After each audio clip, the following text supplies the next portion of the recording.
I'm Colton Sutley with my co-host Tim Friedhaber. Today we have Jarrett Rosencrance on. Um, well, to start out, Jarrett, how have you been enjoying the heat lately? Oh, I haven't been enjoying it at all. Uh, been working the last couple days and it's been quite miserable. Yeah, I can only imagine. Like just from going outside, just a little from the my truck back inside and stuff. The little bit I have to do, I'm glad I don't have to work outside. Yeah, it's been quite miserable trying to mow and weed whack a bunch of properties and get them all cut for the week in this heat. You have to get a great tan though. Yeah, I do have a good tan though. I Um, was golfing this weekend and it was brutal out. It wasn't Yeah, hot, but the sun was very sunny. and it's only supposed to get worse as the week goes on. Yeah, yeah. yeah. Well, so I to start off with like the racing stuff, um, how did you get started in racing and kind of like talk about your background a little bit? So how I got started into racing, my dad actually raced pro pure stocks back. Oh, I want to say the 90s, like mid 90s. I know his last year was 97 whenever I was born, and I always talked about getting into racing. I just wanted to always do it. I always had a thrill for it every time I went to Lernerville, watching the sprint cars go by, which was my favorite class. Um, Back in 2020, my dad said, "Well, you're not married, you don't have kids yet, and like if you want to do it, might as well do it." And at that time, I was at Carl Bowser's garage helping out here and there, and I came across the car, and Carl said that it was a good car, so we ended up buying it like 2 weeks later and started our journey. And at the end of 2020, and we only raced a handful of times. So did you ever drive like go-karts or anything before you hopped into 305? No, I raced nothing prior. Just hopped straight into a race saver sprint car. So something I've always wondered, and I was thinking of it the other day, is when you hop in a sprint car the first time, does having to actually start the sprint car freak you out? Like the process of starting it? No, actually. Well, the first time we ever fired the car, we were actually at my buddy's garage. He let us store it there for a couple weeks. He was actually my good friend of mine and a sponsor of our car. And we actually fired it off at his garage, and it wasn't as intimidating, but it was like there's no like clutch in it. You can't just like stop. Once you're going until you pull it out of gear. So it was a Okay. little intimidating, but out there on the track, I mean, for the first time firing it on the track, it was actually quite comfortable at that point. What was the first track you went to with it? We actually went to Latrobe, big half mile. One of my good friends, I actually knew his daughter in school, Robbie Barchi. He was the series director for Laurel Highlands, and he's like, "Oh, just come out here. You know, there'll be good couple of cars, good field of cars, but still enough for me to just like roll the bottom and just get used to it." So I guess like first starting out on the car, having like never been in a go-kart or anything, what goes through your mind? What were you thinking that first time on the track? That first time on the track, I was like, oh my God, what did I get myself into? Because it was just like a handful to drive. Like the first, I would say, I think it was a 15 lap feature out at Latrobe. For the first like 5 laps of it, I'm like, oh my God, this is what did I get myself into? And just the more I got onto the throttle and just kept driving the car harder, the easier it got. And as I found out, the harder you drive these things, the more the car works in your favor. So other than Latrobe, what were some of the race or some of the tracks you went to in that first year? We actually went to Lernerville and Mercer, I want to say, is the other track that we went to.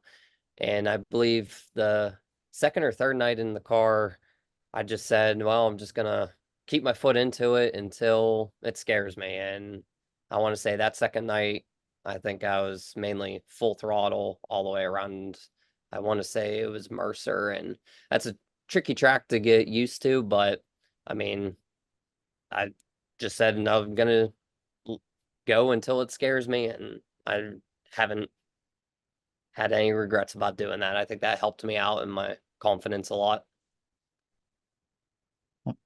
So you run Mercer pretty, I guess, weekly. Um, is not, and other than Mercer, like what are some of the tracks or like series that you run with? I mainly run with the Allegheny Sprint Tour, which we have trips at Lernerville. We had a show at Sharon already. We have a couple more shows there.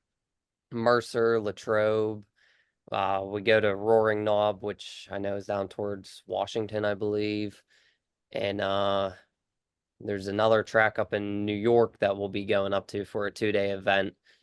But I believe that's it with our series. And then I've traveled a little bit. I've went out to Port Royal already this year and to Atomic, which both of those tracks were really fun. Um, I remember when I first met you down, oh, that probably was March or April, I want to say. You were telling me about how you did at Port Royal, earlier this year. Can you kind of go into how that night went? Yeah, so for the first night for our 2024 season, we were at Port Royal. We timed okay, and we missed the transfer spot into the A main by one spot. So that set us on the outside pole of the 1B main. And granted, there is like 50 plus cars there. So, I mean, it's hard to get into the show, but we started on the outside pole for that B main. Uh, we led all eight or 10 laps of that B main, and that put us into the show. And we struggled in the feature, especially since we're still new to all this, um, racing in rubber down tracks, one lane. I thought, I could do what I did in the B main and run a little bit higher, but it just wasn't working at that point, and everyone was down on the bottom. So it kind of sucked. And after I found that out, we started moving forward again, but coming to the checkered, going into 1 and 2, I blew a right rear. So we still finished the race, but finished 18th, I believe. That's pretty solid going up against 50 plus cars, like you said. Yeah, our whole goal was just to make the show out there because we went out there in 2022 and our whole goal was just to get laps around the track and make the second A main that they have, which is I forget I think it's called the Founders Cup. And we did that and we finished fifth out there. So the goal this time was just to make it into the big A main that they have. So kind of going back to a couple years ago, you were the IMCA Rookie of the Year, and I believe it was 2021. If I Yeah, in 2021, which we had a really good year. This was our first full season into a car. We had a lot of ups and downs. I mean, beginning of the year, we went through some parts on the car, just other people and probably my inexperience, just getting involved in some things. But it got turned around come May, June. We started running really good. And then almost about every night up at Mercer, we were a top 5 car, and it just set us up for a really good season or end of the season whenever the points started coming down.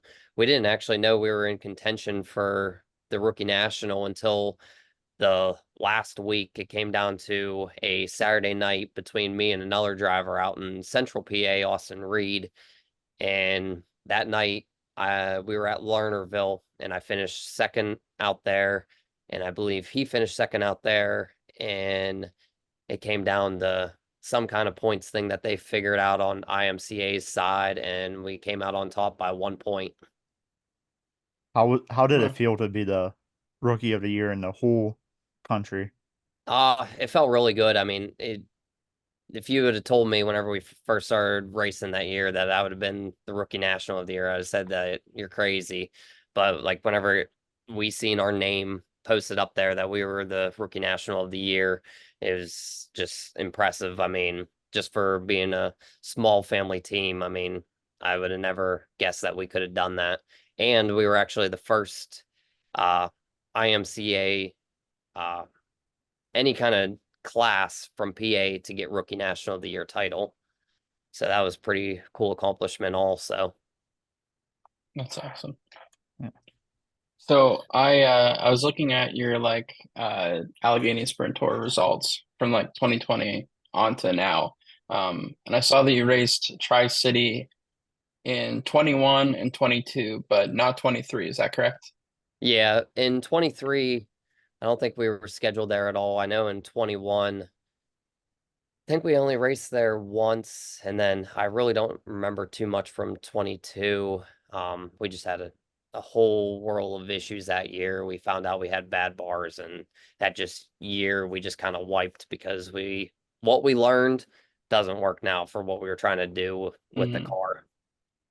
And then you were there this year, but they rained out after heats or something. Yeah, yeah, we were there already this year. We got the heat races in and we were getting ready to push out for the feature and it rained out, but we have a makeup day on July 4th because we're there again and they're gonna run our makeup feature then also.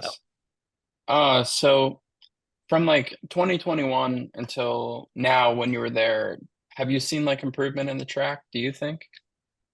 Oh Service? yeah, I mean from 21 and 22, I remember a lot of rocks on the track and this year in 2024, I mean, it's been a big turnaround. I mean, I went up there last year to watch races, and I know people were complaining, but I mean, all tracks, they can't do everything. But from what I've seen this year so far, I'm glad that the new owners were able to turn around and make it a good facility again. Yeah, we were talking to we were there on Sunday night. We were talking to someone on AJ Flick's crew, whether it was his dad or his uncle or something, and he said that when Merle bought the track, basically they had to come in with like a sifter and just get rid of like all the rocks that were put down. And I mean, even when we were there Sunday, we were just getting sprayed with rocks. So it's obviously a problem, Yeah. but they can tell they're Yeah, trying to but fix it. it's a lot better than what it was because we had holes in our dash and just our nose wings had holes in them. But this year, so far from what I've seen, I mean, it's definitely turned around. Yeah. Yeah, we saw AJ Flick picking up rocks in turn three, like and while they're like in between races and chucking them over towards like the golf court, the old golf course. It's not a running anymore. And then during I think it was a sprint feature, we were standing between three and four, and I was doing like recording some content on my phone, and I could hear rocks just hitting like the side by sides and stuff behind me, and I'm not getting hit at all. And then Tim was like, "Oh, I'm getting pelted and stuff." I'm like, "I'm not getting hit at all." And I'm like, "Just must be like just in the perfect spot not to get hit." But Yeah. going So back, oh, uh I you can want go. to You go want to ahead? go? I'll I'll, go, I'll I go, guess. or Oh, you you go. can get okay. Um, so with it raining out a couple weeks ago, what are some of the challenges when you're about to race, like, and then all of a sudden the rain comes and you gotta hurry and get a car in the trailer? I mean, we had the car set up for what we thought the track was going to do, and now that we're going to be running a makeup feature, I don't know how they're going to run that. And I haven't done a makeup feature in quite some time now, so I don't remember how they do the format, but it's going to be a little tricky just kind of figuring out what the track's going to do whenever we hit the track for the makeup feature. But yeah, other than that, I mean, trying to get the car in, trying to get everybody scrambling through the trailer, that's quite tricky and trying to get everything back in so that, nothing gets wet and ruined. Yeah, I can't imagine how much more difficult it'd be if you had an open trailer. I know like Michael Lutz Jr., he runs a 410, he has an open trailer, and I know a lot of like the pro stocks and other classes have open trailers, and I can't imagine how difficult it is trying to keep everything dry when a random rain shower comes through. Yeah, back in 2020, whenever we first started, I actually used my open landscape trailer to take the car to the track, and that was quite interesting because I had blower racks mounted on the side, and whenever we got the car up on there, you couldn't really the blower racks were in the way, and I had to swap it out for the couple times that we did race. And then in the beginning of 21, I bought our enclosed trailer that we have now, and that's been a blessing to our team. You can So finally ask your question, Tim. I came up with a new question. Uh, being a lawn care guy, do you ever go to some of the tracks and just think of like how terrible their lawn care system is in the infield and stuff? Yeah, sometimes I look at it, sometimes I joke and say, "Oh wow, I should have brought a weed whacker to whack some of this stuff down." I mean, yeah, I mean, there's been a couple tracks that we've been to that's just like, what are you guys doing? Like, you want to make this look as professional as possible. I mean, I understand we're not racing on the grass, but just for everyone's sake, just try to keep it cleaned up a little bit better. But I know it's a lot of these tracks fight with rain every week and staffing issues and trying to find help to do that. So I understand. I mean, I in the spring, whenever it is raining, I'm dealing with a lot of that also, like trying to find help and fighting the weather. So I get it sometimes, but in the midsummer should be more maintained, but teach their own. They just need to hire you. Yeah, Nah. if I could get a good deal going on, I would like to do that, but that's going to take a lot of manpower to do that. But we'll cross that bridge whenever the opportunity arises. You just be like, give them a discount if they help you get that number one pill draw and that. Yeah, if they help me get that number one pill draw every week, I mean that would help out greatly. But even having that number one pill draw doesn't help out a lot.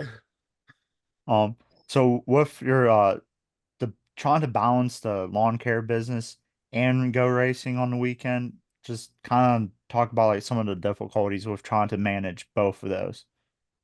Yeah, it's definitely difficult. I mean, I'm just a solo operator mainly, and I'm cutting almost 70 lawns a week and then doing mulch on the weekends before we go racing. And finally, I've started to slow down a little bit, so it's a lot easier for me to go racing. Like this past Saturday, whenever we went to Mercer, I took off on Saturday just so I could focus on trying to get our car because we've been struggling with that car. And I mean, come springtime, whenever we're trying to hit a race every single weekend, I'm working till 2, 3 o'clock and then coming home and getting in the truck and going.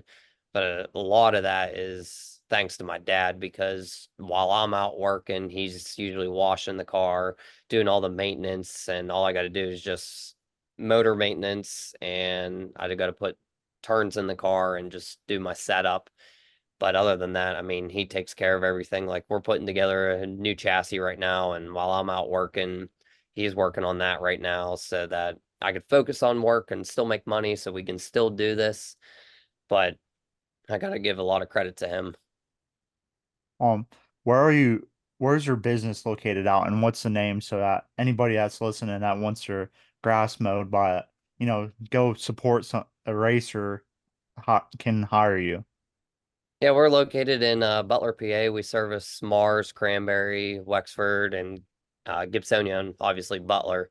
Our business name is Rosencrance's Lawn Care. You can find us on Facebook, Instagram, Google, and you can find a phone number on any of those platforms. So, we were talking to Carl Bowser this weekend, and you mentioned his name. What is your guys' relationship like? So he's actually he lives right up the street from me, and it's funny because whenever he moved in, noticed that there was a race trailer there. And then me and my dad were always up at Lernerville, and we come across the truck and trailer, and he's like, "Oh, I think, you live by us." And he's like, "Oh yeah, I moved over on so and so road."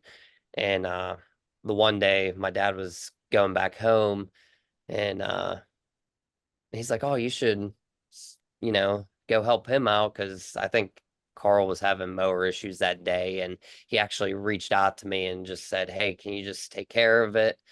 And so I started mowing his property, and then we always got into discussion. Oh, if you ever want to come over, this is whenever we work on the car. So I started always hanging out there, and it's just been tough the last couple years to go out there and hang out and help them.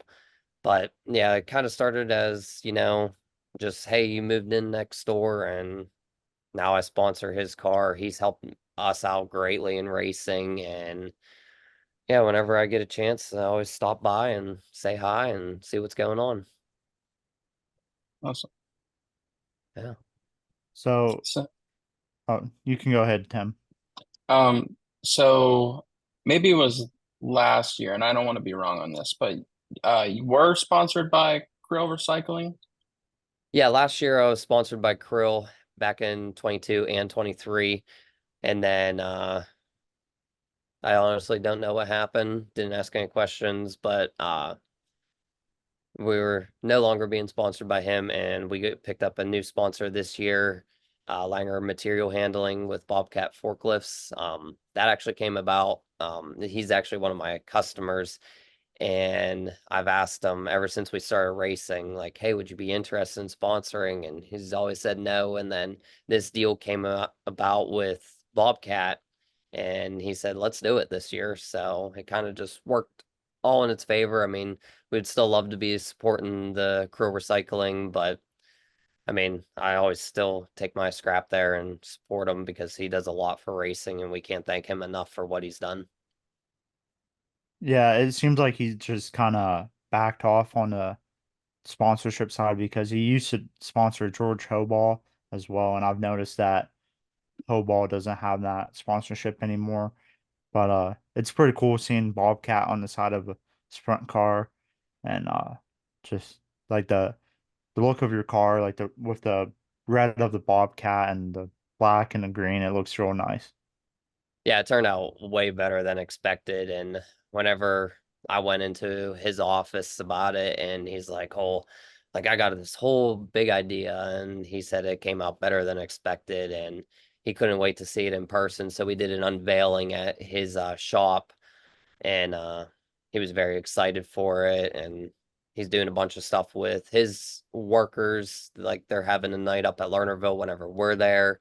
So it'd be cool. I mean, we're being interactive with our sponsors as much as possible. I mean, I can't thank them enough for what they do. So, I mean, I try to give back to them as best as I can. Yeah, that's really cool. All those things that you said he's doing to like get his employees involved and kind of see, you know, what they're supporting outside of just the workplace.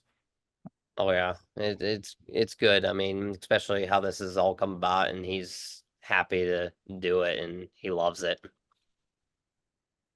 So other than doing the Allegheny Sprint Tour this year, and what are some of your plans for this season or for the rest of the season since we're almost halfway over, I guess?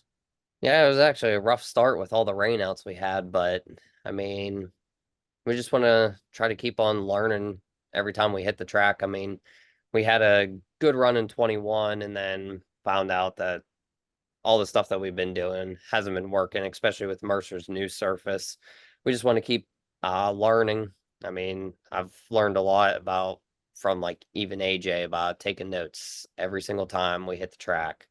And that's helped out greatly. I mean, this past weekend we had our old car together, and we've been struggling with that car, and we went out there with a whole new setup, and we found some good things that we liked about that car. So I got notes for that chassis, but since we're off this weekend, we're getting to another chassis together because we had good speed with our other chassis. Then out at Atomic, uh we got taken out running fifth by a lap car, and that chassis got destroyed. So we're just hoping to keep on the momentum that we found in the beginning of the year, hopefully continue that on for the rest of the season. Hopefully put it in the winner circle here eventually. I mean, it'd be nice to get back to that. Last time we were there was back in 21. Um, if you don't mind me asking, how many chassis do you currently have? Currently on hand too. The one's getting repaired. So whenever we get that one back, we're gonna put together that car again. But we don't have that much space for multiple chassis being set up ready to go, so we do it with what we can. And we're just trying to make everything work. Like we're using old body panels off of stuff we've got at flea markets and stuff like that just to get it to work without spending a fortune. I mean, we want the car to look good as possible, but good looking cars don't win races all the time. I Yeah, always think about that when I see Jacob Allen's Shark Racing car. Like the car, I mean, it looks good, but it's very simple. They obviously didn't go crazy with the wrap or anything. So Yeah, especially this year, our wrap is a little bit simpler, and I mean, it saved me money a little bit, but I mean, just trying to keep everything on a budget. I mean, putting the money where it should go into safety and equipment, motor. I mean, that's where I want to stick my money into. I mean, that stuff's gonna help you win in races, but I mean, the sponsors on the car, making sure that they look good also helps, but I mean, we just put the money where it should be spent. so yeah. if you don't mind, um, could you just like talk us through what happened from like your perspective at Atomic? Yeah, so I was running fifth. We were like 10 laps to go, and we were back into lap traffic. And I was running the top side of the track. I think the first probably top 10 cars were all running the top, just ripping right around the top and not lifting. And I got in a situation. There was a lap car in front of me and then a lap car to the inside of me. And I tried to watch where they were going for the 2 laps prior.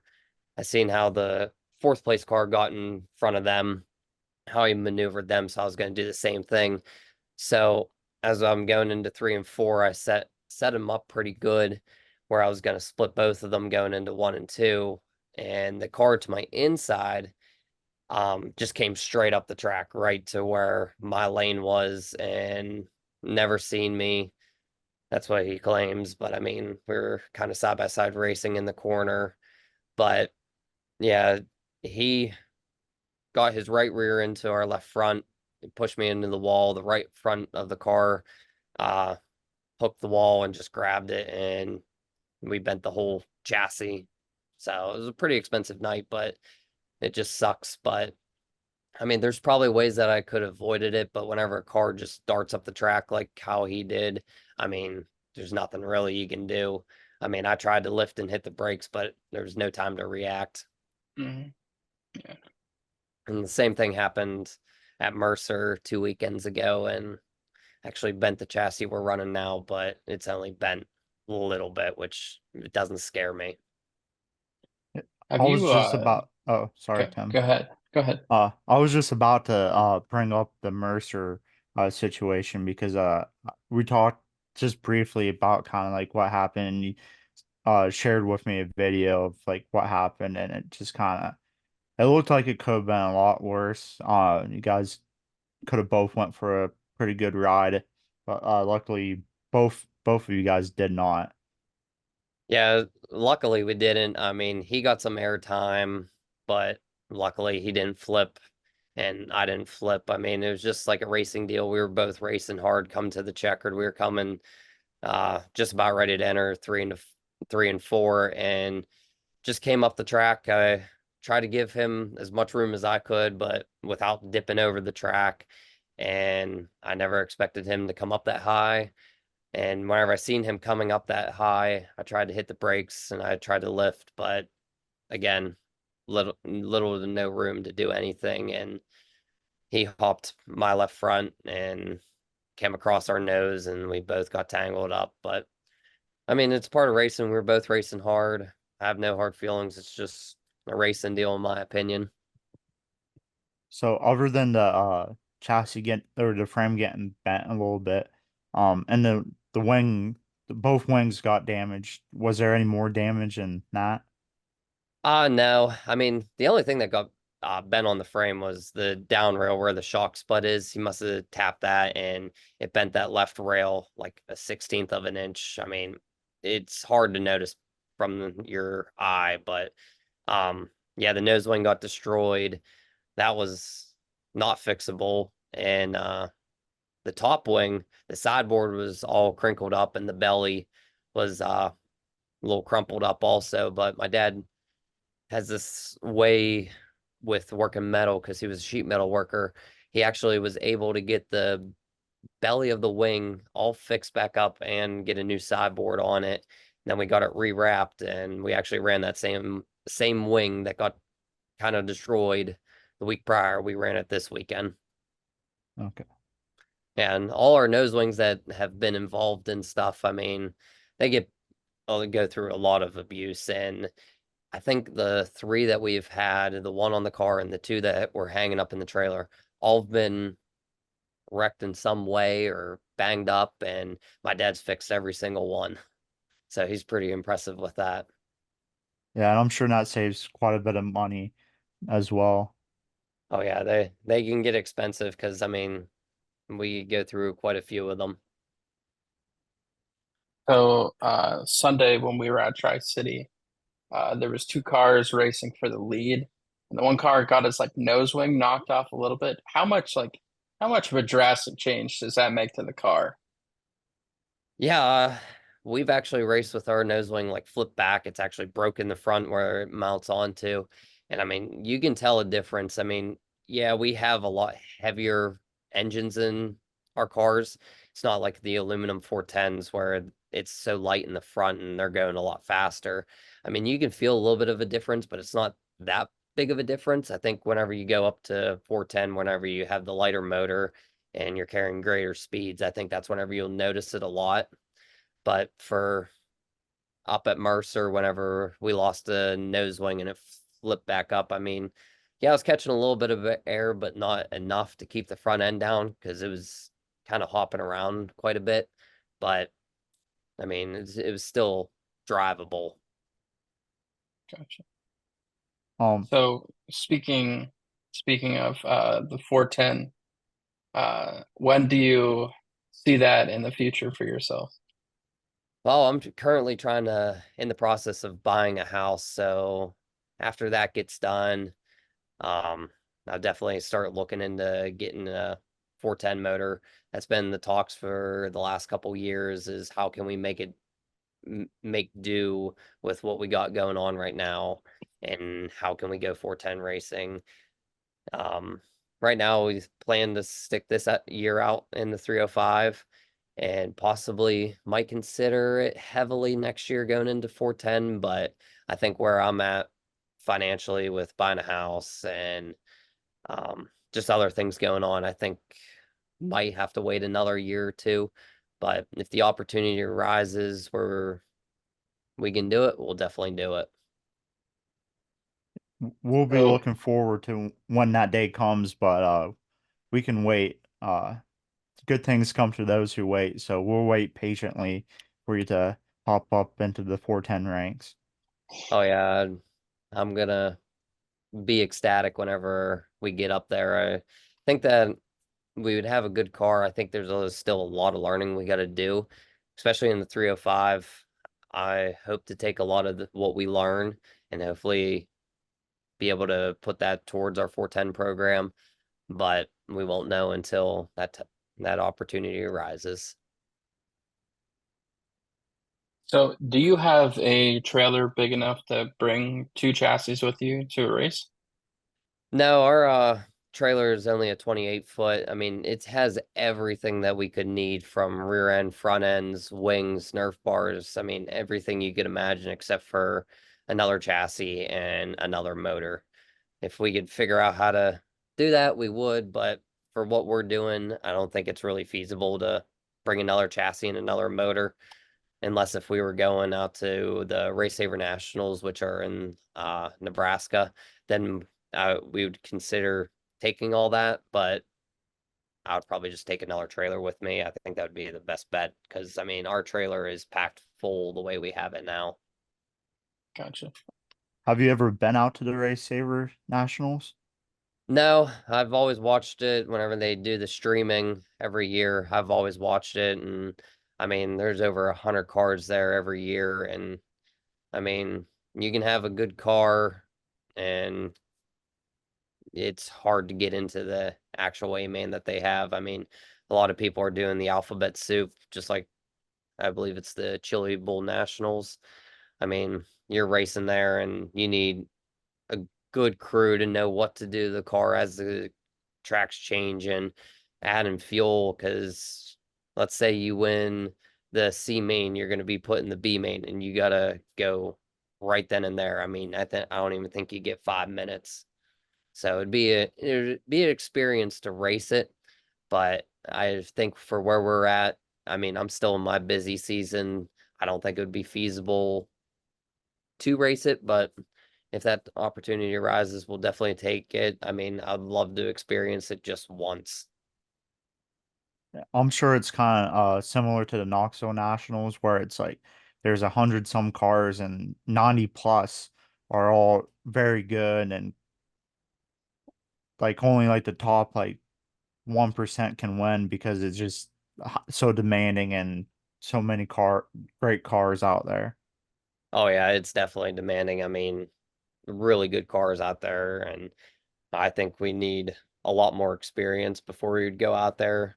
I mean, I don't say I'm a great driver, but I mean, there's a lot of things that I can do to help better our race program as me as a driver. I mean, hitting my marks every time. Like at Mercer this past weekend, just hitting my lines. I mean, as soon as I started hitting my lines, we were a lot better. And I mean, if I can just find the moisture in the track and find the lane a lot faster, I think we would have a lot better success. How difficult is it to find that moisture and that right line in the middle of a feature or even a heat race? Oh, it's difficult, especially I'm still getting used to Mercer's new clay. And I mean, especially Lernerville. I mean, it's tricky to find that a lot of the times. But I mean, whatever you think a patch might look, like you'd be able to carry some speed through and gain some traction. I mean, I'm just spinning the tires, running through that. Then you got to kind of search around, try to find what is working. And whenever we found that, I mean, then that's whenever I could start running I believe it was the third or fourth place car down, and we just couldn't make a move coming to the checkered in the heat race.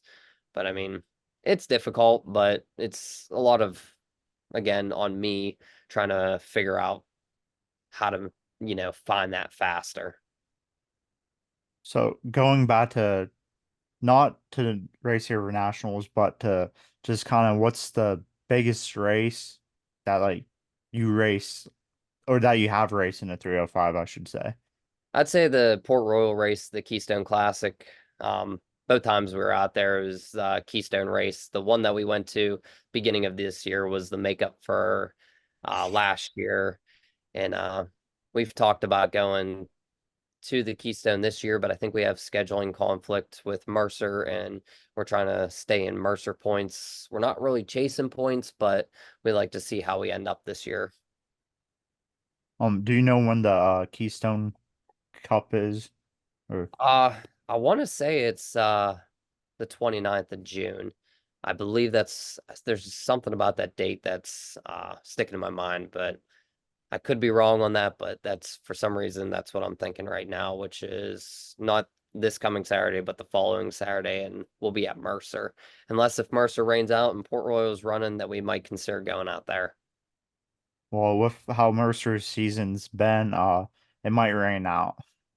Yeah, hopefully not, because Mercer's track surface this year is phenomenal. I mean, we had a lot of issues a year or two ago with the track surface, chewing up tires, tires being cut.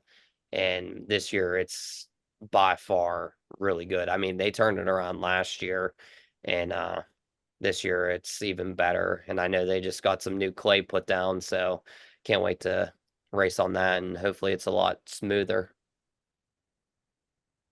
Um, you don't have to say any input on this topic if you don't want. But we talked to a few guys this weekend that raced at Mercer, and they said just like track management wasn't great this weekend. Was it all right for your guys' race, or was it primarily just a 410 problem this weekend?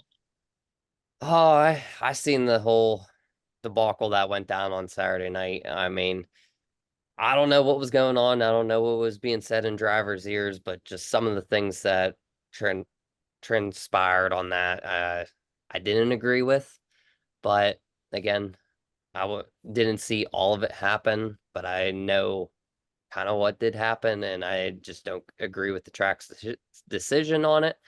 But I want to say whenever feature going on, I want to say I passed one car and then we went yellow and there was all these other cars just being able to go in front of the ones because it wasn't a completed lap.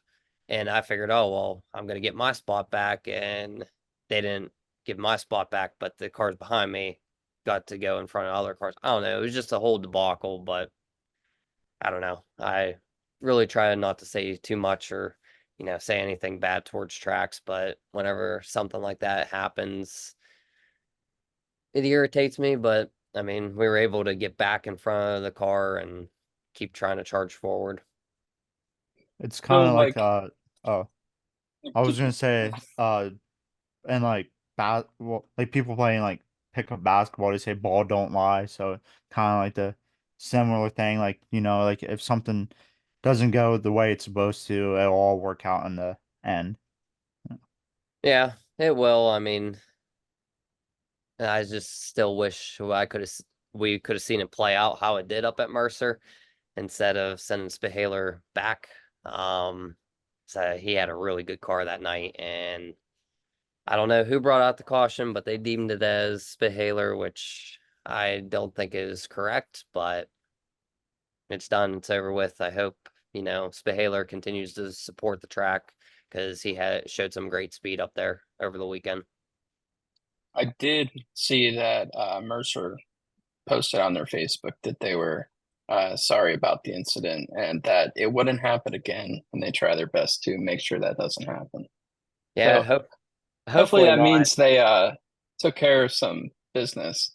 But Yeah, I hope so because I mean, if I was in that situation, I would probably wouldn't be returning to the track for a couple weeks until I cooled down off of that because but I mean, at the same time, I'm always looking for somewhere to race every weekend. So even though we had issues back in, I want to say it was 22 with tires.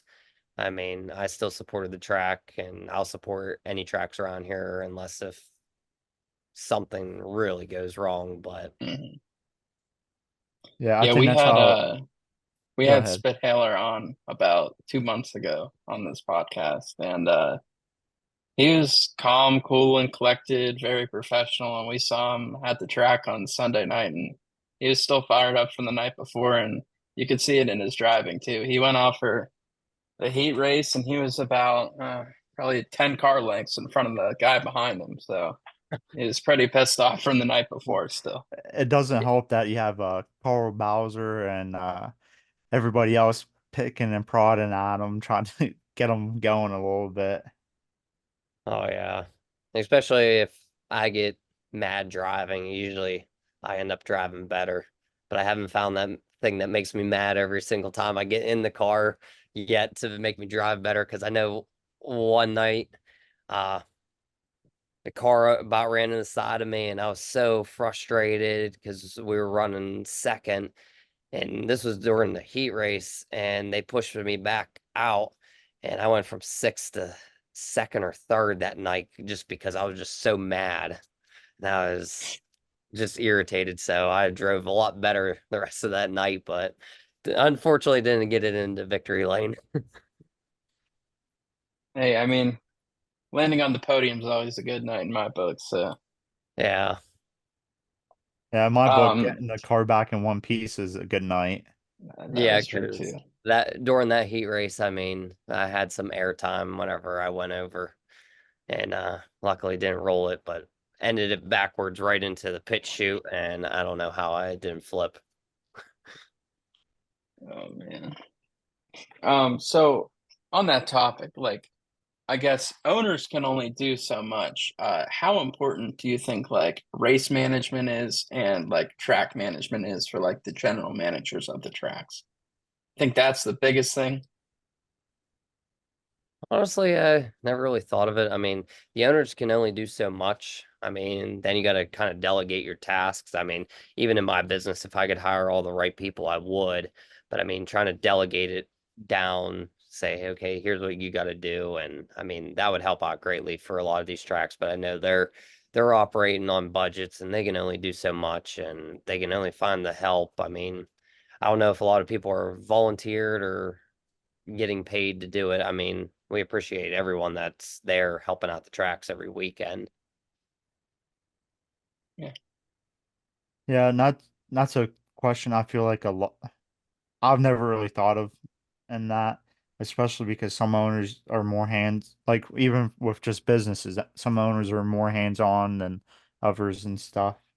And some just are like, go ahead, do whatever you well, there's tracks that are owned by somebody and they're leased by the promoter and stuff. So, Yeah, and especially a lot of things like I want to say whenever we went out to Port Royal, and I know a couple years ago whenever we went to Wayne County, I mean, I don't know if he was the general manager or the owners that came down, but I mean, they thanked us for coming. I mean, I'd like to see a lot of more tracks to do that. I know whenever one time we were at Lernerville, they thanked us for, coming, and that means a lot. I mean, just coming down and saying, "Hey, thanks for coming." I mean, I understand there's a lot of cars in the pits and it's hard to get to every car and say thank you, but I mean, whenever someone comes around and says that, I mean, it makes you feel good. I mean, that they come around and do that.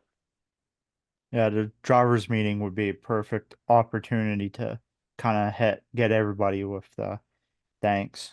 So, Yeah, I mean, they do that at the drivers meeting, but just something about like the one-on-one just coming down to you. I mean, it's just a little bit different and I think it hits a little bit harder. So towards the end of our episodes, me and Colton came up with the idea that there's like some rapid fire questions that we're going to ask you. Okay. Some of them are racing related and some of them aren't. So I'll start out. Um, what is your favorite tool that you have in your trailer, and what is one that you absolutely cannot live without? Ooh, wow. That one. I'm gonna say the wheel wrench you can't live without because I always check my wheels before going out to the track because I don't need my wheels falling off. I mean, we've had axle snap and hasn't been because of, the nut being tight, but I mean, we've had axle snap and that's pretty scary and I don't want a wheel falling off. Can't live without that. And I don't know what would be like, would you say my like favorite Your one? favorite one, yeah. Oh, I don't even know. Because there's just so much to choose from. I mean, there's a lot of tools that we use day in and day out, but one of my favorite ones that I like to use, I would say, would be the weather station that we got for our motor. I don't know why. I'm always checking the weather with that thing just so we make sure our motor's running top notch, but I think that's the only thing that's coming to mind right now. um, Those are good answers. so I didn't know we were doing it this episode, so I don't really have, I kind of have to come up with the questions on the spot. But I'm a big food guy, so I guess that's what I'm gonna go with. So, what's your favorite food to eat? And then also, like, what's your favorite place to stop at on a after a race to get food? Probably the place to stop at. I mean, anytime we're leaving a race, I mean, it's pretty late. So usually we stop at Sheets. I mean, that's our kind of our go-to. But favorite food, it's got to be tacos. I'm a big taco guy. Like, if I could eat them every single night, I would, and I wouldn't get sick and tired of them. Especially, I don't know if you guys like tacos or not, but next time you have tacos at home, take a soft shell, put some cheese on that, and then put your hard shell in, and then put your meat, cheese, lettuce, whatever you want. Don't knock it until you try it. It's really good. I think I'm gonna write that down and try that the next time. We Yeah. I think it seems like almost once a week. Well, not so much anymore, not lately, but there for a while it was like once a week. It seemed like we were having tacos at my house. And uh, do you prefer Taco Bell, or is there like a place that you like, a local taco place that you like to go to? Oh, I really don't get tacos anywhere else. I mean, nothing compared. So I'm still living at home, so whenever my mom makes them or my girlfriend's mom makes them, I mean, you can't beat that. I mean, Taco Bell will suffice, but just not my choice. Yeah, I can agree with that. I still live at home too, and whenever we have tacos, I load it up and I can barely roll the shut the soft shell close and get all messy and stuff, but it's always really delicious. So And you gotta try the soft shell wrapped around the hard shell. It's best of both worlds. So you mentioned Sheets. What is your go-to order at Sheets? So I actually worked there back in high school, so kind of got to see the ins and out, which there's nothing to be like grossed out about it. I mean, all the food's properly made, like cooked and taken care of. But I don't know, just some things that they got, like all their specialty stuff, not really my favorites anymore. I'm just kind of chicken sliders with just pepper jack and bacon. I mean, I don't get anything fancy. That suffices enough after a race. Yeah. Yeah, I every time I go into Sheets, I always I'll scroll through the menus, but I'm always hard on getting the two taco meal or not. No, you got me stuck on tacos. That's not what I meant to say. Two hot dog meal for one, chili, cheese, and onions, and then you got to get the cup of the three cheese mac and cheese on the side. It's my go-to every time. Yeah. Their hot dogs are pretty good. I mean, I gotta be craving them to get them, but usually whenever I'm working also, but I really haven't ate lunch. I would always stop at Sheets and get the chicken sliders or the chicken wraps, but this year not so much, trying to not spend so much money so we could go afford that 410 motor, but now just trying to save some money to be able to purchase a house here coming up.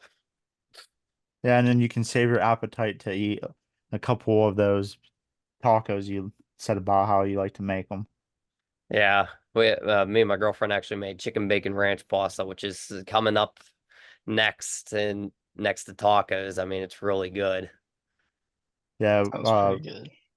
we make sometimes buffalo chicken pasta, and oh, I it's delicious. And now I'm gonna get done with this interview and go try to eat some food. Yeah, I still got some more chicken bacon ranch pasta upstairs that now I'm starting to, get hungry again, so I might go have some of that before going to bed. Do you So eat I'll on go oh, ahead. do Go you ahead. eat on race day before your race? I try not to. I don't know.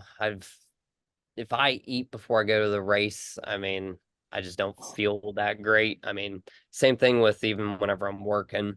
If I eat something in the middle of the day, it just makes me really tired and I just don't feel like I can perform my best.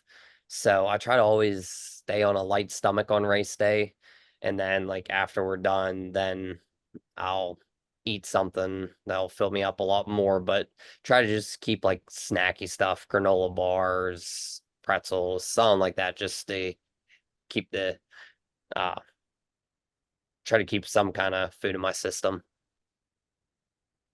So I'll ask one more food question. That'll be the end of our rapid fire questions for the night. But who is someone you would want to go to dinner with? It could be anyone. They don't have to be race related. And where would you go?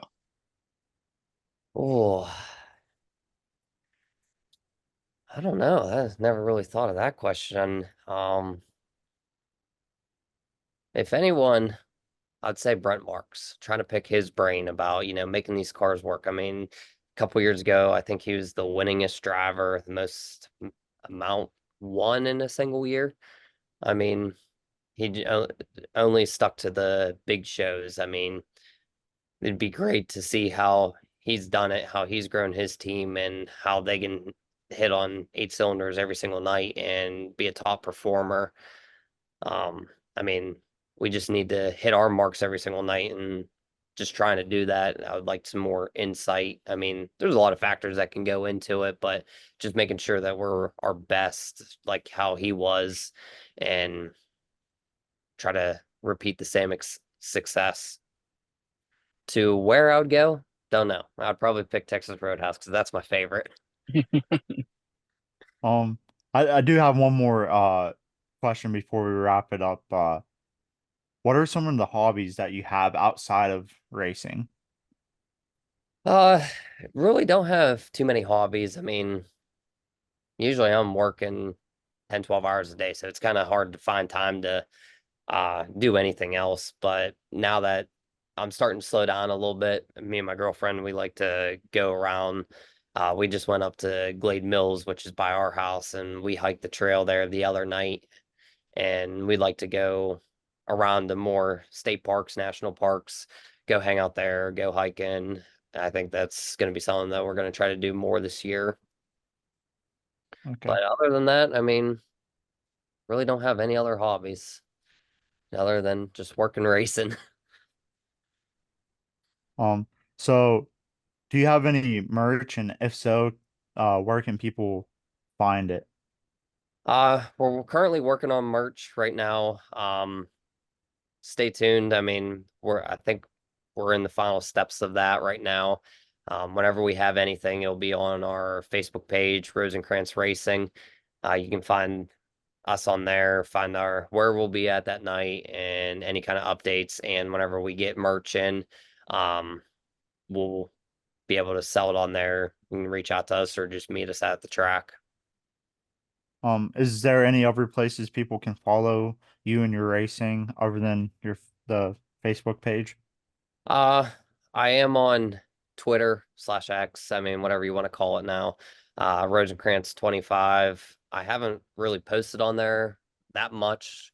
I'll try to keep race updates throughout the night, but it's just been kind of hard. And we are on YouTube also at Rosencrantz Racing 25. I try to get some in-car footages uploaded on there just for people's entertainment purposes. Okay.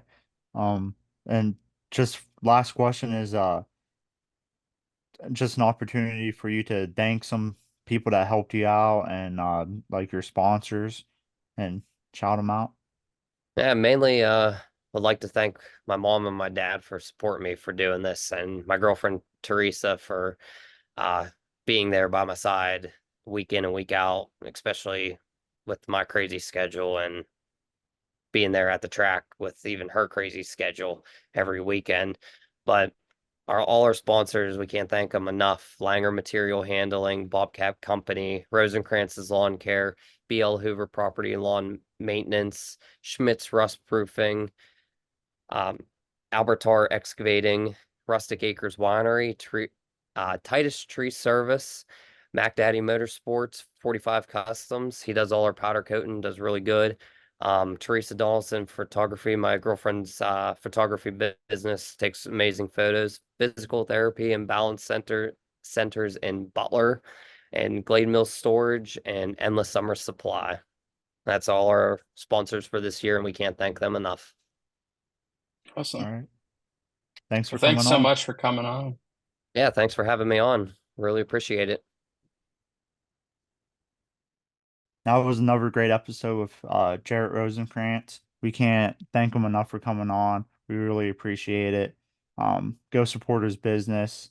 I mean, gotta support those that race and those that support racing. Um, Go find us on YouTube, Spotify, uh, Apple Podcasts, Amazon Music. We're on Twitter, Instagram, Facebook, and Threads. So go follow us there and go to a dirt track this weekend.